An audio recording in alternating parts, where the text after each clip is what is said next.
The boy Samuel ministered before the Lord under Eli. In those days, the word of the Lord was rare. There were not many visions. One night, Eli, whose eyes were becoming so weak that he could barely see, was lying down in his usual place. The lamp of God had not yet gone out, and Samuel was lying down in the temple of the Lord, where the ark of God was. Then the Lord called Samuel. Samuel answered, "Here I am." And he ran to Eli and said, "Here I am. You call me." But Eli said, "I did not call. Go back and lie down." So he went and lay down. Again the Lord called Samuel. And Samuel got up and went to Eli and said, "Here I am. You call me." "My son," Eli said, "I did not call. Go back and lie down." Now Samuel did not yet know the Lord. The word of the Lord had not yet been revealed to him.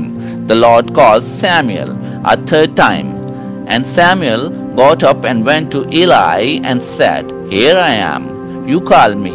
Then Eli realized that the Lord was calling the boy.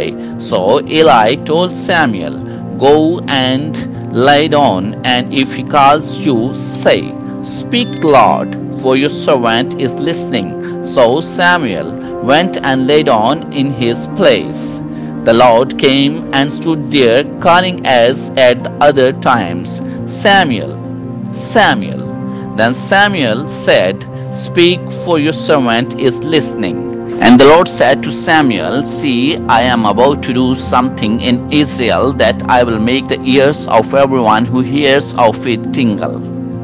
At that time I will carry out against Eli everything I spoke against his family, from beginning to end. For I told him that I would judge his family forever because of the sin he knew about. His sons made themselves contemptible, and he failed to restrain them. Therefore I swore to the house of Eli, the guilt of Eli's house will never be atoned for by sacrifice or offering." But Eli called him and said, "Samuel, my son." Samuel answered, "Here I am." "What was it he said to you?" Eli asked. "Do not hide it from me. My God deal with you, but it ever so severely if you hide from me anything he told you."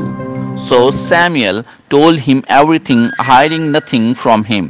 Then Eli said, "He is the Lord. Let him do what is good in his eyes."